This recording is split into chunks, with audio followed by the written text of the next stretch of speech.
فليلقه اليم بالساهل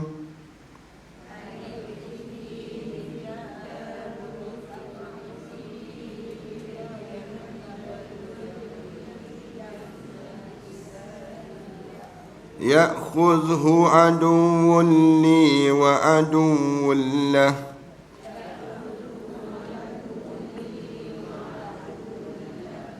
وألقيت عليك محبة مني ولتصنع على عيني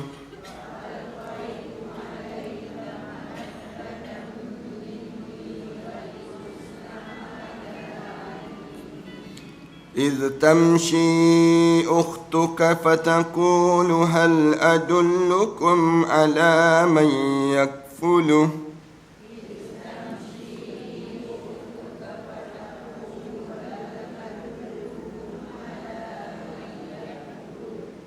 فرجعناك إلى أمك كي تقر عينها ولا تحزن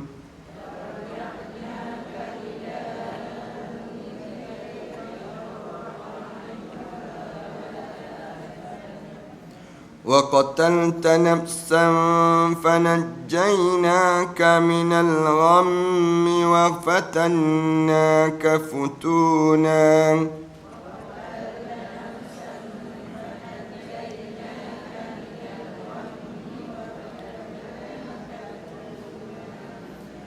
فلبثت سنين في أهل مدين ثم جئت على قدر يا موسى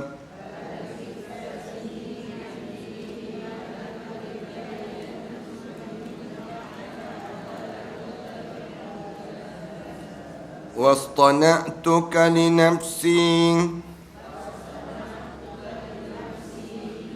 اذهب أنت وأخوك بآياتي ولا تنيا في ذكري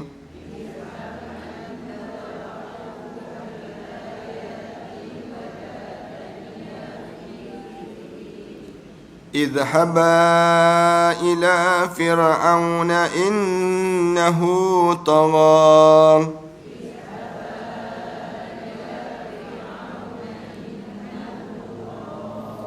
فقولا له قولا لينا لعله يتذكر أو يخشى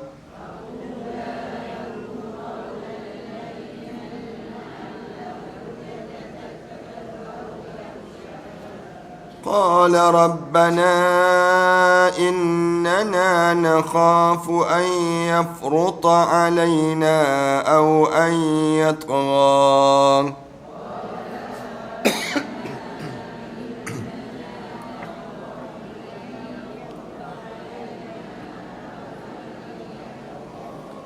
قال لا تخافا إنني معكما أسمع وأرى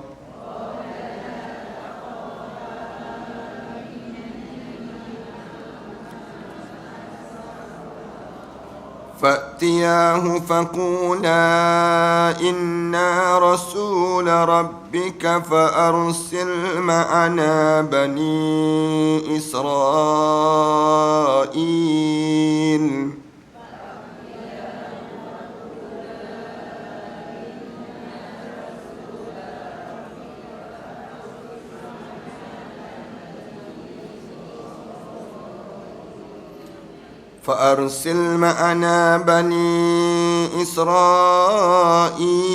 ولا تعذبهم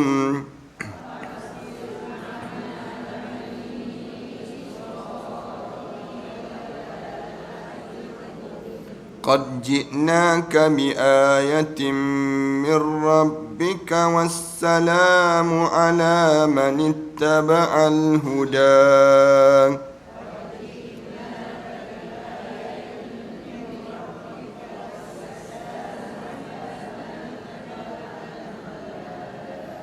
إنا قد أوحي إلينا أن العذاب على من كذب وتولى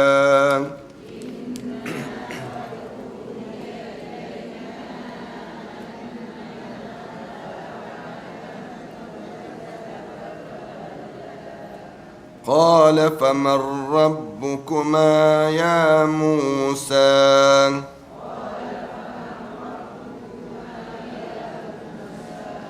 قال ربنا الذي أعطى كل شيء خلقه ثم هدى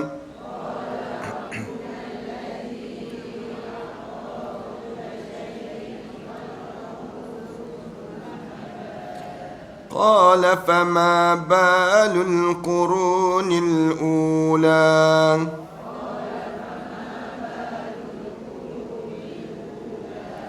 قال علمها عند ربي في كتاب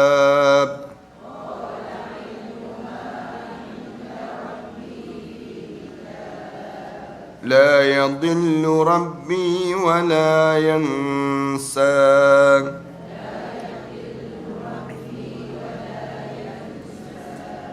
الذي جعل لكم الأرض مهدا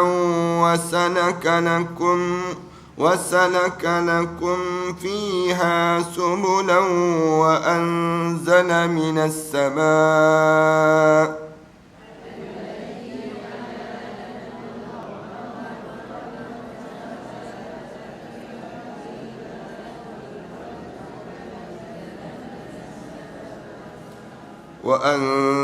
من السماء ماء فأخرجنا به أزواجا من نبات شتى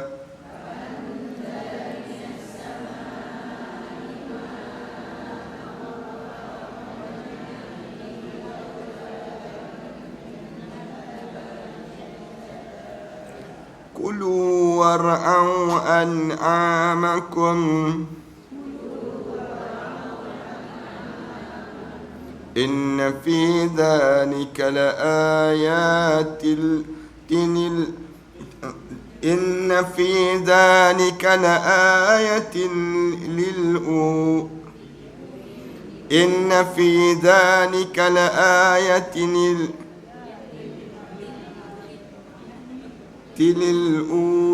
أولي النهى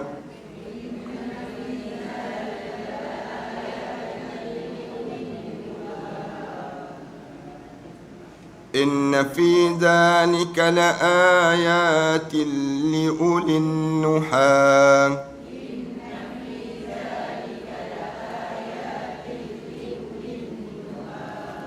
Tak nampak sikit kat sini. Sadaqallahul azim.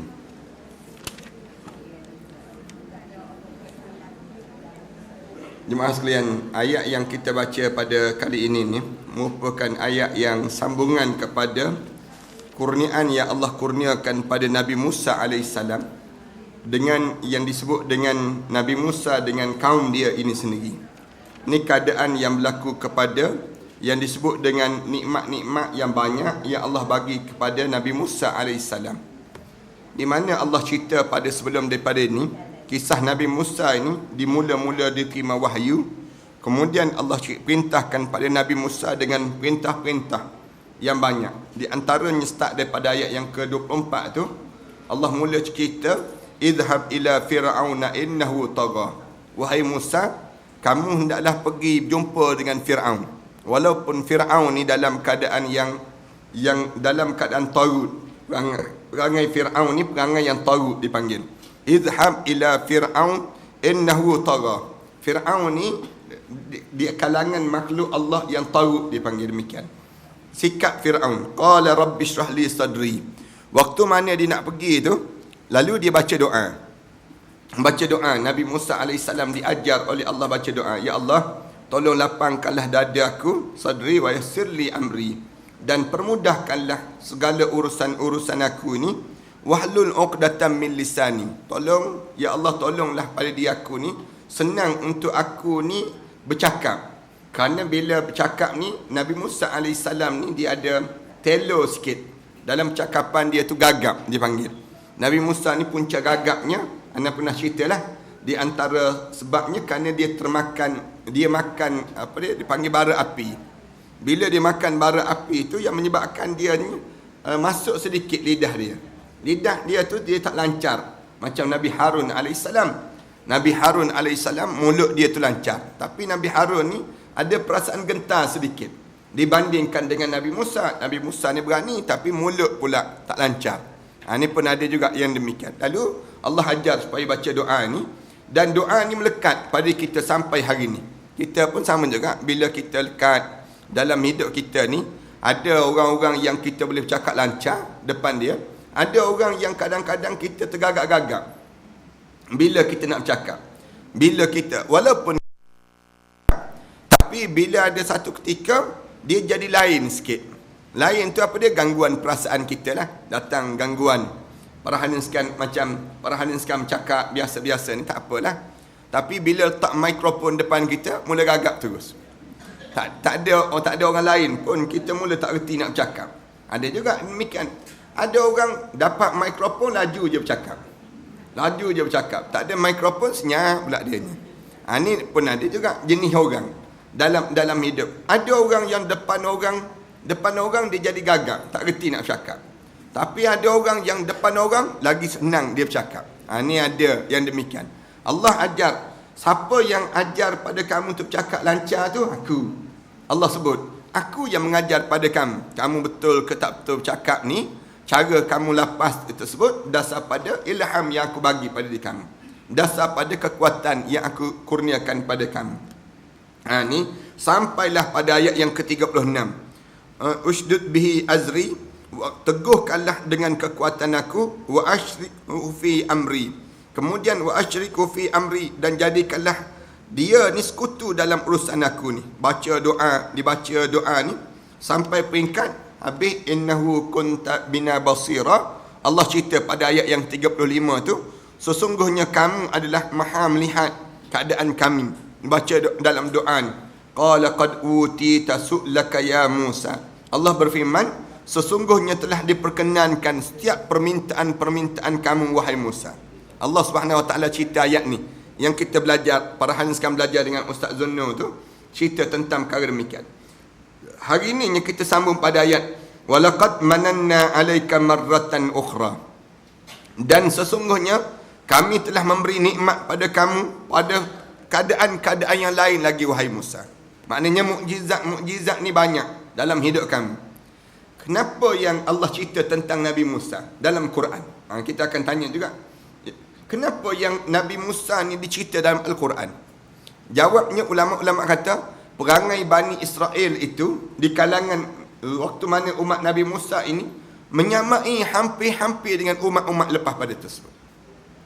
Zaman kita ni pun sama juga. Perangai pertikaikan syariat berlaku. Zaman Nabi Musa pun pertikai, zaman kita pun pertikai. Zaman berhadapan di kalangan orang agama dengan pemimpin.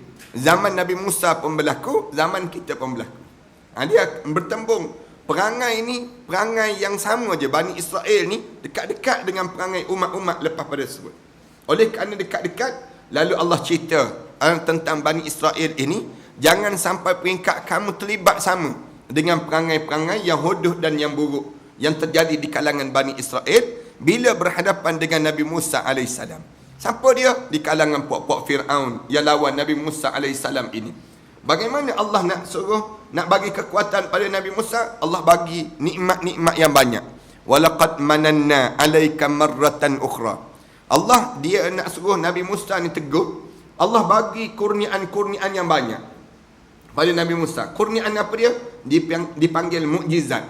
Mukjizat ni nak lawan kepada yang disebut dengan kehebatan sihir di kalangan Bani Israel di saat tersebut.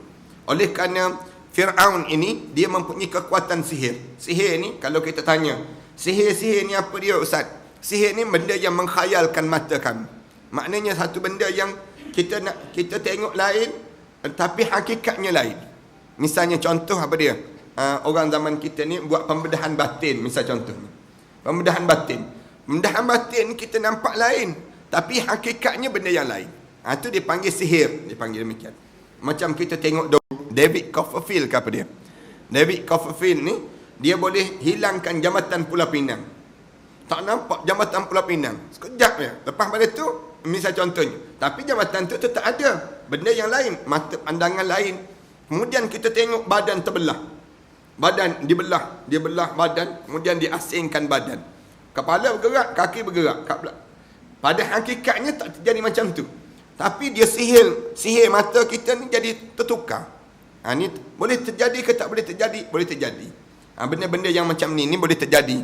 Biasa je sihir berlaku ni yang dengan keadaan izin Allah. Benda ni terjadi dengan izin Allah. Lawan pada sihir ni apa dia? Allah hantar yang disebut dengan Al-Quran. Al-Quran ni dia hantar untuk membatalkan segala ilmu sihir, ataupun dihantarnya Islam untuk nak melawan kepada ilmu-ilmu sihir tadi melalui nabi-nabi. Apa dia? Yang disebut dengan mukjizat yang berlaku. Bukan zaman kita je. Zaman Nabi Muhammad sallallahu alaihi wasallam, zaman Nabi Musa alaihissalam. Nabi Musa, sihir mereka boleh campak tali-tali berubah jadi ular-ular yang kecil. Ular-ular. Zaman Nabi Musa alaihissalam, Nabi Musa ni campak tongkat berubah jadi ular besar, makan ular-ular kecil pula. Ini dipanggil contoh-contoh. Walaqad mananna 'alaika marratan ukhra. Kami telah kurniakan pada kamu wahai Musa dengan nikmat-nikmat yang berulang-ulang banyak. Nikmat apa dia? Nikmat kalau kita baca sejarah, Nabi Musa semenjak daripada kecil lagi hanyut dalam sungai. Hanyut dalam sungai ni pun nikmat. Kemudian jumpa dengan Asiah. Dan jumpa dengan Asiah tersebut, jumpa tersebut, kemudian lepas pada tersebut jumpa balik dengan ibu dia. Ini pun satu nikmat yang kalau kita nak terfikir memang tak terfikir. Saat tersebut orang sedang bunuh anak-anak lelaki. Tiba-tiba Nabi Musa alaihissalam Allah bagi nikmat. Walaqad mananna 'alaika marratan ukhra. Allah bagi pada kamu nikmat-nikmat yang berbagai-bagai pada kamu. Iz auhayna ila ummika ma yuha. Cuba kamu ingat balik. Allah guna kalimah iz auhayna. Ketika mana kami telah wahyukan kepada kamu, ibu kamu wahai Musa. Ni Allah kalau kita baca dalam Quran, Allah banyak guna kalimah iz. Iz qala Musa. Iz ni maknanya tolong kenang balik. Tolong ingat balik. Tolong ingat balik nikmat yang aku bagi pada kamu. Nikmat apa dia? Iz dipanggil. Kalimah kalau kita berjumpa dalam ayat Al-Quran, wa iz qulna lil malaikati isjudu. Dan ingat balik dan kenang balik. Dalam banyak-banyakkan dalam hidup kita ni, kita biasa mengenangkan balik. Ingat balik 31 Ogos, tarikh kemerdekaan. Kita ingat balik yang disebut dengan apa dia? Hari 16 September, sejarah dalam Malaysia. Ni di kalimah-kalimah dalam Al-Quran, Allah guna kalimah wa iz. Iz ni maknanya kamu tolong kenang balik. Bila kamu sebut balik, yang menyebabkan kamu mensyukuri nikmat Allah. Dalam hidup kita kan banyak kalimah, banyak benda yang kita buat yang disebut dengan kalimah iz dipanggil. Iz maknanya kamu ingat balik, kamu kenang balik. Duduk seorang-seorang, buka album lama dipanggil. Kuning dah album tersebut. Bila kuning tersebut, tengok album kita ni, tengok balik kenangan lama. Waktu ni tarikh kahwin, misalnya contohnya. Masa ni, masa orang masuk Minang kita tersipu-sipu lagi. Kitanya, ini di kalimah iz dipanggil. Dalam Quran ni, banyak Allah guna kalimah iz. Kemudian, iz awhayna. Ingat balik, wahai Musa. Ketika mana kami wahyukan pada ibu kamu. Ulama-ulama kata, wahyu ni tak semestinya berlaku kepada nabi-nabi saja. Cuma wahyu yang dimaksudkan dengan wahyu ni, wahyu yang khusus untuk nabi diturunkan, dipanggil kitab-kitab pada mereka. Tetapi ada yang dapat suhuf, ada yang dapat yang disebut dengan kitab-kitab kecil. Dipanggil, yang ni diberi wahyu. Siapa dia? Pada Nabi Musa alaihissalam. Iz auhayna ila ummika ma yuha. Dan ingat balik ketika mana kami mewahyukan pada ibu kamu satu ilham yang sesuai untuk dilakukan. Ni wahyu yang kami bagi pada ibu kamu. Apa dia? Anikzifihi fit tabuti faqdhifihi fil yammi falyulqihil yam bisahil ya'khudhu aduwwun li wa aduwwun lah. Iaitu letakkanlah Musa ni dalam bekas. Anikdhifihi fit tabut. Ambil Musa ni letak dalam bekas. Kemudian waktu mana letak dalam bekas, kemudian lemparkanlah. Faqdhifihi fil yam. Campak. Maksud campak tu tolak bekas tersebut. Kalau campak begitu maknanya jatuh terselam terus. Maknanya kamu tolak dalam sungai Nil ini. Wahai ibu, kamu ambil bekas, kemudian kamu letak dengan kain-kain dalam tersebut. Waktu mana orang sedang cari siapa yang melahirkan anak lelaki, mesti dibunuh. Kenapa kena bunuh ni? Karenanya mimpi kepada Fir'aun. Fir'aun mimpi kan? Mimpi yang menakutkan. 2-3 malam mimpi. Akhirnya bila dia mimpi 2-3 malam menakutkan, dia panggil tukang-tukang terjemah mimpi ni. Tukang-tukang yang terjemah mimpi bagi tahu apa makna mimpi yang aku mimpi ni. Lalu disebut mimpi ni menunjukkan ada orang yang datang yang akan menghancurkan kuasa kamu, wahai Fir'aun, disebut demikian. Yang menyebabkan Fir'aun pun akhir nak buat macam mana? Fir'aun kata beginilah, mana-mana orang melahirkan anak lelaki mesti dibunuh semua. Anak lelaki mesti dibunuh. Mana-mana lahir anak lelaki mesti dibunuh. Lalu semua yang lahir anak lelaki bunuh.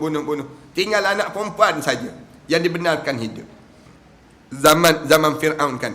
Zaman jahiliyah bunuh anak perempuan. Zaman Fir'aun bunuh anak lelaki. Zaman jahiliyah bunuh anak perempuan. Mana-mana dapat anak perempuan, merah pada muka. Malu nak bagi tahu pada orang. Zaman kita bunuh dua-dua, laki perempuan, nak bunuh semua. Zaman kita kan campak melalui tingkap dia. Bukannya anak lelaki perempuannya, dengan pondan-pondan pun mati. Nak sebutnya gambaran bagaimana zaman kita ni zaman jauh lebih teruk daripada zaman-zaman dahulu. Zaman kita ni dunia akhir zaman lah, menunjukkan kita berada pada akhir zaman.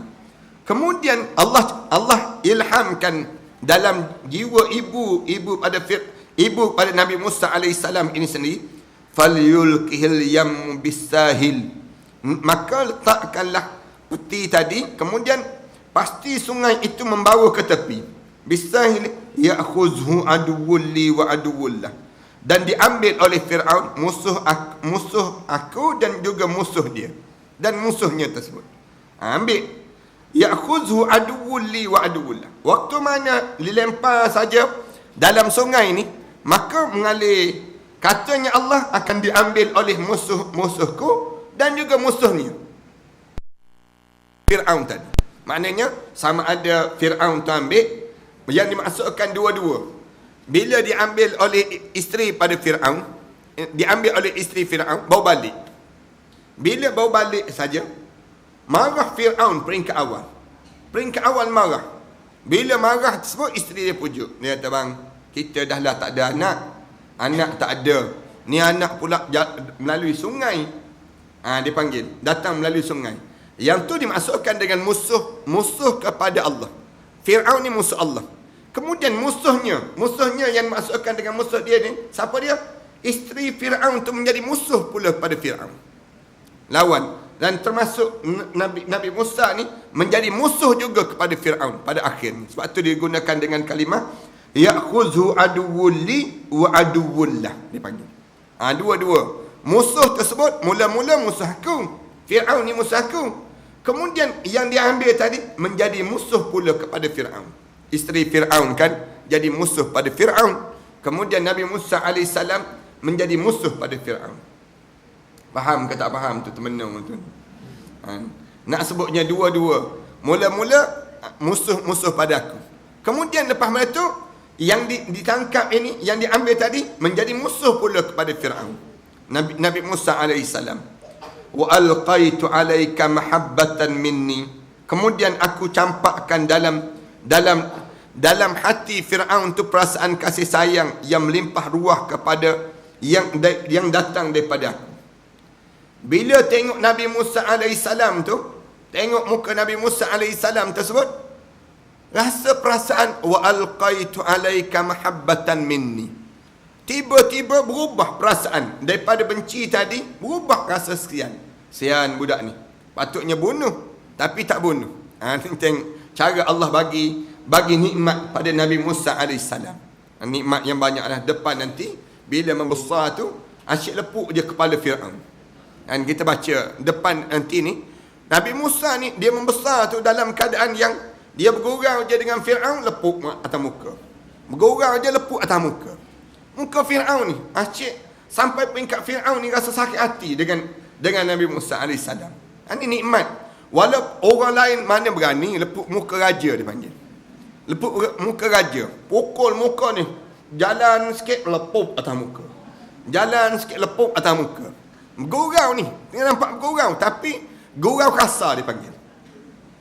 Tapi dia tak pukul tempat lain. Nabi Musa ni, pukul atas muka Fir'aun. Yang menyebabkan akhirnya Fir'aun ni rasa nak marah. Dia kata, bunuh budak ni baru tahu dia sebut. Dah nak membesar dalam istana aku. Kemudian jadi kurang ajar pula dengan aku.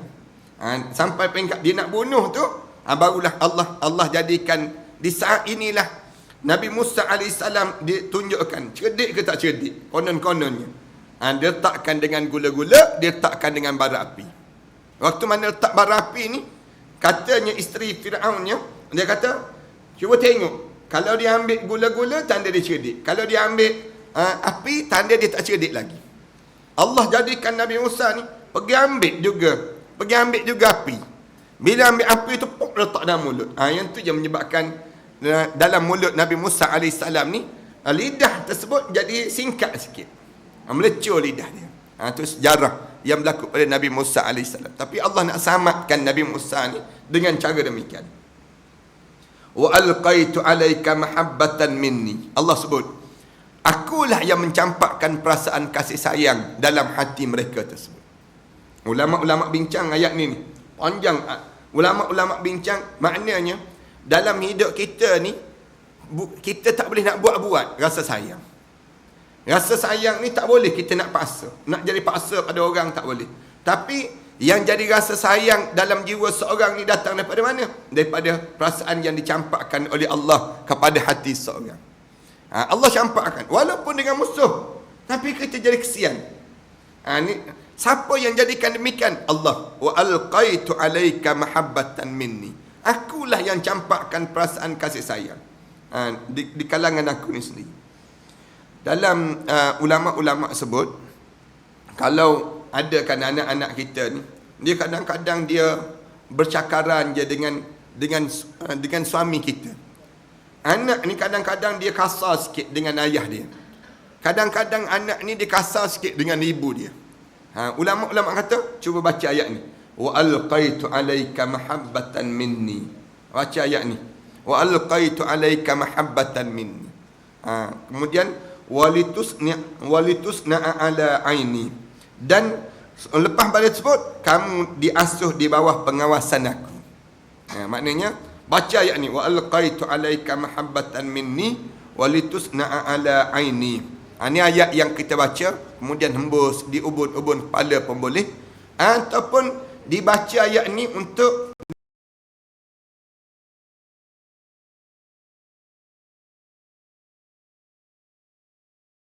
yang rumah tangga ni dalam keadaan bengis jadi antara satu sama lain. Cuba baca ayat ni. Orang yang belajar ni, baca ayat ni. Baca di ubun-ubun kepala suami kita ke, di ubun-ubun kepala isteri kita ke. Itu di antara ayat yang kita kena baca. Tapi pastikan mereka dah tidur. Jangan tengah-tengah celik lagi. Wa alqaitu alaika mahabbatan minni. Tu nak baca tengah-tengah celik, makan penampau tawa tak kena gaya kita ni. Baca ni ayat ni di antara ayat-ayat yang menunjuk dia panggil. Ayat yang Allah jadikan pada diri kitanya, bila kita niat bukan kita yang campak, tapi Allah lah yang campak perasaan kasih sayang. Suami kita kan, kadang-kadang ada suami-suami ni, bila dengan isteri je kasar je bercakap. Tapi dengan kawan-kawan lembut je bercakap. Ada juga demikian. Kadang-kadang dengan anak dengan mak sama juga. Ada anak ni dia tak boleh. Anak yang kita kata macam manalah nak buat dengan anak dengan mak. Anak perempuan tapi dengan mak dia kasar. Dia tak boleh. Jumpa je memang nak bertengkar lah, nak Dia tak boleh tengok. Mak pula tengok dengan muka anak ni, memang nak marah aja. Baca ayat ni. Wa alqaitu alaika mahabbatan minni walitusna'a ala aini. Ini ayat yang diajar oleh para alim ulama. Baca pada air-air pun boleh, baca pada jasad dia pun boleh. Kita boleh baca dan diberi minum air-air, benda-benda demikian. Ni dipanggil untuk melembutkan hati dan perasaan seseorang. Walitusna'a ala aini, dan kami mula asuh di bawah kawasan aku. Maknanya Musa ni mula dijaga oleh Allah. Walaupun dia berada dalam istana Fir'aun, walaupun pandangan mata Fir'aun tu tak puas hati je keadaan, tapi Allah jadikan pengawasan itu dijaga oleh Allah Subhanahu Wa Taala. Samalah anda panggil. Kita demikianlah kita. Bila kita membawa agama ni, kita harap supaya Allah awasi diri kita. Allah jaga diri kita. Kerana orang nak buat jahat ni terdedah sangat. Nak buat jahat kan mudah kan? Bila kita menyebut tentang agama, orang yang tak minat dengan agama ni, tentu dia akan rasa tak puas hati manjang ni. Kita bercakap je sikit tentang agama, cakap sikit je tentang agama, dia akan jadi rasa tak puas hati. Tak puas hati datang dalam diri orang yang tak ada agama. Waktu tu dia akan buat sesuatu. Dia akan, kalau orang yang teruk sikit, yang ada kuasa, dia guna kuasa dia. Dia buat macam-macam cara yang menyebabkan tak adalah lagi pengawasan Allah. Ada orang yang teruk lagi, dia sihir. Kan berapa ramai ustaz-ustaz yang mengajar kena sihir, mati. Yang dibuat khianat. Yang pergi masuk ke kawasan-kawasan asli, cerita tentang Islam, kena sumpit, mati. Ada yang kena sumpit. Cuma kita je tak tahu, mati. Orang-orang yang ustaz-ustaz ni. Ni nak sebutnya, keadaan diri kita ni, bila kita sebut tentang agama, kita perlu pengawasan Allah. Macam mana pengawasan Allah? Kita sebut Bismillahirrahmanirrahim, ala Allah, wala hawla wala quwwata illa billahil aliyyil azim. Kita kan, bila kita naik kenderaan, siapa lagi boleh awasi kita? Para hadirin sekalian, naik kapal terbang. Waktu mana kita naik kapal terbang tu, siapa lagi boleh jaga kita? Bila kita pergi keluar negara, siapa lagi boleh jaga diri kita? Seorang-seorang jalan. Kita naik kenderaan, tak ada dah, kecuali Allah yang boleh mengawasi kita. Allah yang jaga kita. Lalu Allah Subhanahu Wa Taala sebut, aku jaga Musa ni walitusna'a ala aini. Maknanya aku jaga setiap pergerakan Musa tu di bawah pengawasan aku. Itu cara Allah nak selamatkan Nabi Musa AS. Patutnya mati dah Nabi Musa. Berapa kali dah kena mati. Tapi Alhamdulillah Allah selamat. Allah selamat ni maknanya walitusna'a ala aini, dan aku tolong jaga pengawasan dalam hidup kamu tersebut. Istamshi ukhtuka fatakulu hal adullukum ala man yakfulu. Allah Subhanahu Wa Taala sebut, ketika mana saudara kamu yang perempuan berjalan, lalu dia berkata kepada keluarga Fir'aun, saudara kamu yang perempuan itu berjalan, bolehkah saya menunjukkan kepada kamu orang yang akan memelihara ni? Siapa yang berjalan tersebut? Yang disebut dengan isteri kepada Fir'aun. Isteri Fir'aun, perempuan ini. Dia kata, hal adullukum ala man yakfuluh? Faraja'naka ila ummika kay taqarra 'ainuha wa la tahzan. Maka kami akan mengembalikan balik kamu pada ibu kamu, agar senang hati dia dan dia tidak berduka cita. Itu cara demikian. Ada ulama kata isteri Fir'aun. Ada yang kata hamba-hamba dalam istana Fir'aun. Ketika mana dalam keadaan yang Nabi Musa AS masuk dalam istana tu, menangis. Nak buat macam mana? Nak suruh berhenti. Menangis ini. Bila tak tahu nak buat macam mana, ni, akhirnya ada seorang yang disebut dengan hamba dalam istana Fir'aun, dicadangkan. Boleh tak kalau saya tunjukkan seorang yang boleh menyusu dia dan dia terdiam terus? Allah bagi ilham kepada dia. Itu yang maknanya orang ni dia boleh tunjuk siapa yang boleh menyusu. Apa yang boleh menyusu? Nabi Musa AS bila masuk tu menangis. Ibu pada Nabi Musa bila hanyutkan anak dalam sungai pun rasa duka cita. Rasa sedih. Ialah kita kan anak dengan anak. Orang kita hantar anak ke sekolah asrama pun sedih. Ramai mana yang hantar anak ke sekolah kan? Di Langkawi tu ada seorang ibu terpaksa datang balik ke sekolah. Lepas 3 hari hantar, dia kata, Ustaz, saya datang mengaku dah, saya sebenarnya tak tahan rindu pada anak. Habis tu macam mana? Saya nak ambil balik anak ni. Tak nak menghafal pun tak apalah. Dia sebut. Nak sebutnya tak menghafal pun tak apa dah. Saya terlampau rindu pada anak saya. Ibu, hati ibu. Kita pun kata tak apalah, hampa balik dulu. Lepas tu dah rasa jemu, hantar balik senang kita. Senang kita. Maknanya, nak sebutnya gambaran bagaimana ibu, hati ibu ni kan. Kadang-kadang anak-anak yang pergi asrama tak ada apa-apa pun. Tak ada apa-apa pun. Tapi yang sedih, berlinang air matanya, mak tinggal kat rumah tu. Ibu yang tinggal kat rumah tu, Allah, tak boleh lah teringat. Tengok baju dia pun tak boleh. Tengok dia melangkah pun tak boleh. Tengok pintu bilik dia pun tak boleh. Jadi tak boleh segala-galanya. Ini hati ibu. Allah tahu. Bila Allah tahu, macam mana Allah nak pulangkan balik Nabi Musa AS pada ibu dia, Allah jadikan Nabi Musa ni dalam keadaan dia menangis. Nangis. Bila dia menangis, orang tu menyusu tak boleh. Orang ni nak buat tak boleh. Buat macam-macam gaya dah. Bagi susu cerdik pun tak cerdik-cerdik dah dia panggil. Bagi buat macam-macam cara dah. Nak buat, nak suruh. Akhirnya ada seorang perempuan kata, nak tak kalau saya tunjukkan ada orang yang boleh menyusu kepada Musa ini sendiri. Disebut demikian. Faraja'naka ila ummika kay taqarra ainuha.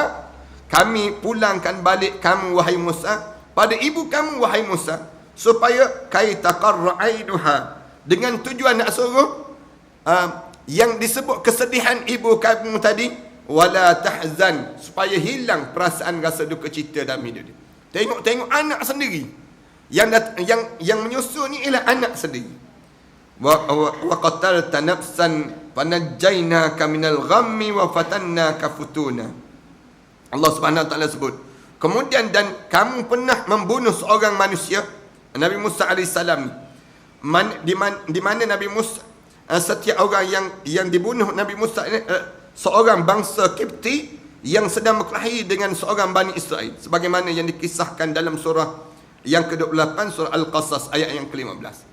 Nabi Musa ni pernah sekali peristiwa, dia tengok tengah berkelahi, dia pergi bunuh orang tersebut. Ini peristiwa yang berlaku pada Nabi Musa AS. Kemudian fanajjaynaka minal ghammi, dan kami jadikan kamunya selamat daripada kesusahan dalam keadaan minal ghammi wa fatannaka futuna, dan kami telah menyelamatkan daripada kamu beberapa cubaan-cubaan, fitnah-fitnah yang kamu lalui dalam hidup kamu. Kemudian falabista sinina fi ahli Madian, dan kamu tinggal berapa tahun di kalangan penduduk Madian. Nabi Musa kan, lepas pada dia keluar daripada istana Fir'aun, dia pergi jumpa dengan orang perempuan yang sedang menunggu, yang bawa kumpulan kambing-kambing. Tengok orang lelaki je berebut dengan satu telaga. Akhirnya Nabi Musa AS tengok perempuan ini. Nabi Musa kesian. Kenapalah perempuan ni duduk di belakang, lambat pula nak dapat air. Nabi Musa pergi rebut ataupun ambil bahagian dia tersebut, dia guna kekuatan dia bagi minum pada kambing-kambing yang dijaga oleh perempuan ini. Perempuan ini siapa dia? Yang disebut dengan anak Nabi Syuaib AS. Bila tengok pemuda ni dalam keadaan yang baik, Nabi Musa ni dalam keadaan baik, ceritanya. Lalu perempuan ini cadangkan, marilah berjumpa dengan ayah saya orang yang saleh. Jumpa dengan Nabi Syuaib AS. Cerita dia ni yang menyebabkan Nabi Musa AS ni, Nabi Musa pun ialah kata tak apalah, berjalan. Bila berjalan, perempuan ni dua beradik dia cerita, jalan tersebut kat depan terselak betis. Jalan kerana cepat tadi, terselak betis. Nabi Musa kata beginilah, kamu berjalan kat belakang, saya berjalan kat depan, supaya saya tak ternampak aurat kamu.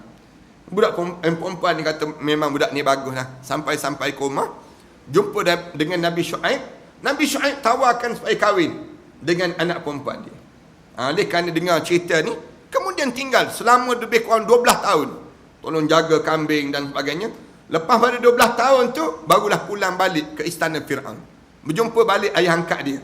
Ayah angkat Fir'aun, ayah angkat Nabi Musa untuk cerita tentang Islam. Yang ni yang berlaku pertembungan. Yang Allah SWT sebut, falabista sinina fi ahli Madian. Mereka tinggal kamu tinggal bersama dengan penduduk Madian itu, summa ji'ta ala qadarin ya Musa, kemudian kami datang menurut waktu yang ditetapkan pada kamu wahai Musa, datang ke lembah Tuwa untuk menerima wahyu dan kerasulan Nabi Musa AS tadi. Lepas pada duduk dengan Nabi Syuaib, waktu tu tak jadi Nabi lagi.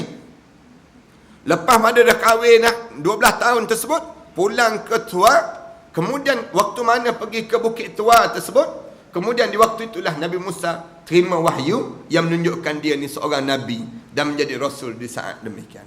Itu Nabi Musa AS. Faham ke tak faham ni? Cerita panjang Nabi Musa. Anda kompreskan saja. Nak suruh kita ingat dalam satu ayat, Allah cerita tentang mengenai bagaimana kehidupan Nabi Musa AS. Allah bagi pada dia nikmat-nikmat yang banyak menyelamatkan perjalanan hidup Nabi Musa AS. Wastana'tuka li nafsi, dan kami telah memilih kamu untuk diri aku, katanya Allah. Wastana'tuka li nafsi, dan aku pilih kamu wahai Musa untuk menjadi nabi aku. Untuk li nafsi, untuk mewakili aku. Untuk apa dia? Izhab anta wa akhuka bi ayati wa la taniya fi zikri, dengan tujuan pergilah kamu beserta saudara kamu Nabi Harun itu membawa ayat-ayat aku berjumpa dengan Firaun. Kemudian wa akhuka bi ayati wa la taniya fi zikri, dan jangan sekali-kali kamu berdua lalai dalam mengingati diri aku ini sendiri.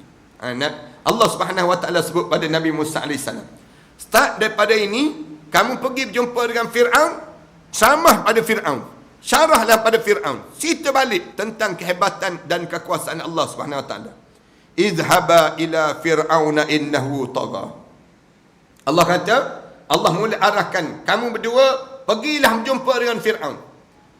Walaupun Firaun ni tagut, Firaun ni jahat, kamu kena pergi bagi tahu tentang Islam. Izhaba ila fir'auna innahu tagha.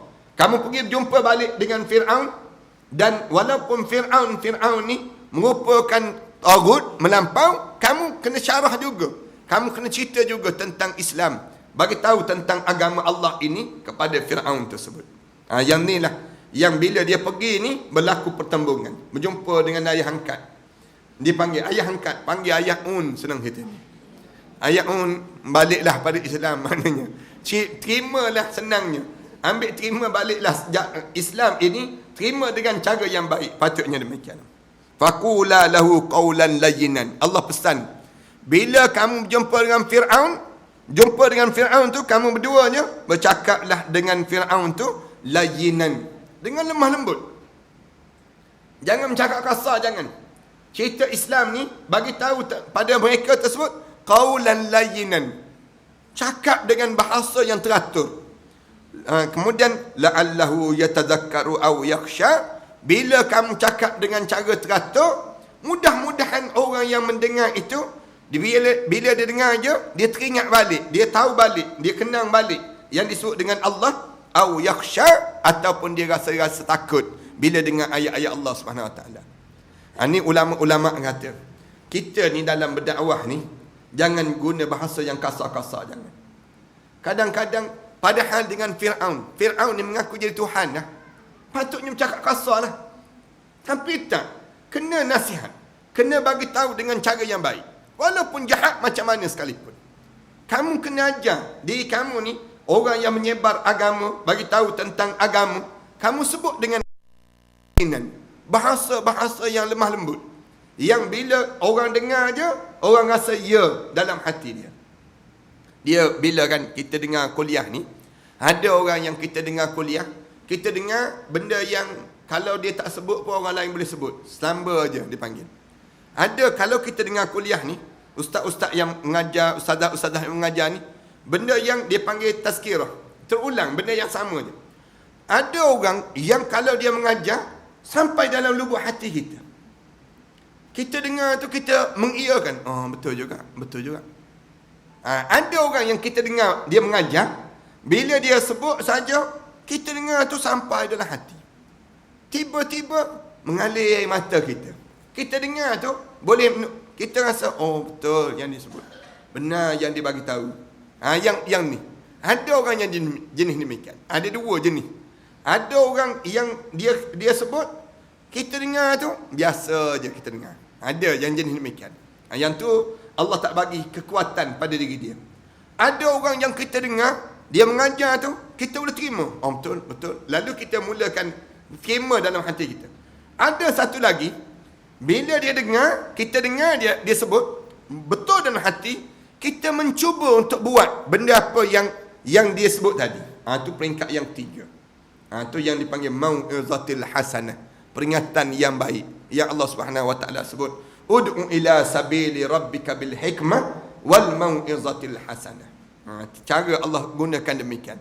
Sebab tu ulama-ulama bahagikan, bila kita ni bila kita mengajar, Rasulullah pesan dah sebut Islam ni ala qadar, berdasar pada kadar kemampuan akal mereka terima.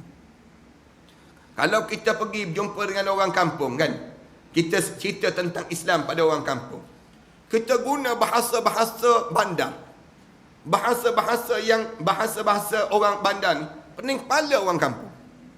Mendengar, banyak ilmu dia tapi tak faham apa-apa. Banyak ilmu dia tapi tak faham pun kita. Ada orang demikian. Tapi ada orang yang dia sebut orang kampung boleh terima. Dengar.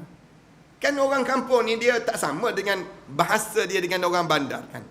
Orang bandar dia lain sikit. Kalau ada orang kampung, dia dengar tersebut, dia payah nak faham. Kena gunakan bahasa dengan kadar dia. Tu berbeza-beza lah. Sebab tu kita tengok